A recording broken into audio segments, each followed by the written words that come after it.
Sup y'all, bring you guys another video. So what do you guys think about a fight between Jake Paul and the Spider Anderson Silva? Before I get more into the video, I just want to say thank you.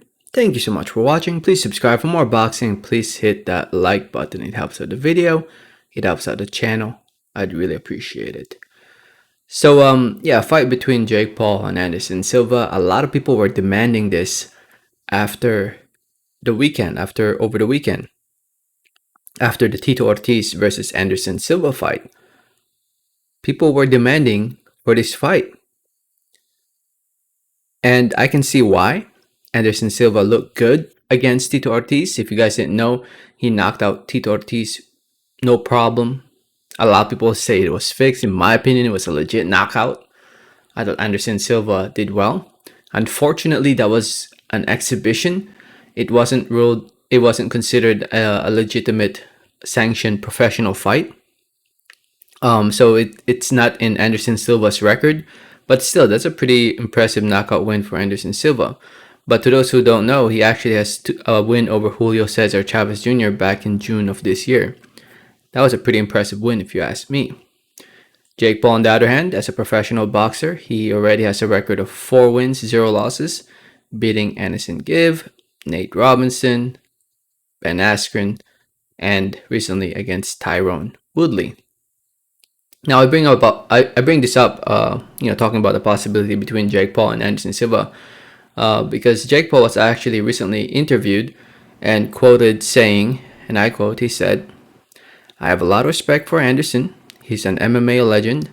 I was a fan of his growing up. He said nothing but nice things about me, so there's a mutual respect there. Anderson's done great things against Tito Ortiz and Julio Cesar Chavez Jr., but I'm not that. I'm not those guys. I'm fast, I'm explosive, I'm young, I'm hungry, and I'm only getting exponentially better every single day in the gym."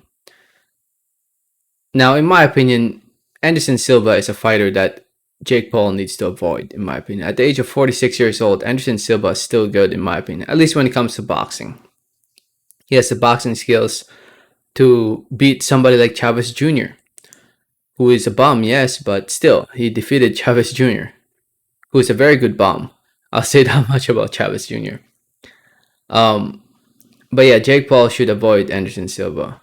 I think during the interview, Jake Paul said something around the lines like, people are going to criticize him for fighting old guys and he doesn't really want to go that route. I don't know, man. I think this is actually a challenge for Jake Paul, this fight. If he can beat Anderson Silva in a boxing match, I think Jake Paul has a very good chance of beating some decent fighters. Well, not necessarily. Decent fighters. When I say fighters, I mean like MMA fighters, not boxers. I still think Jake Paul beats Tommy Fury, though. I don't really think too highly of Tommy Fury, to be completely honest. But Jake Paul has his options. Definitely Anderson Silva is one of them now. I'm sure a lot of people would buy this. I'm sure a lot of people would talk about it. But yeah, he definitely has a lot of options now on who he wants to fight. Tommy Fury, Anderson Silva, Vitor Belfort called him out too. A bunch of people are calling him out, man. A lot of people want to fight Jake Paul. A lot of people want to fight him. So we'll see. We'll see what happens. Let me know what you guys think. Let me know your thoughts. Thanks for listening. Thanks for watching. And like always, have a great day. Alright, thanks.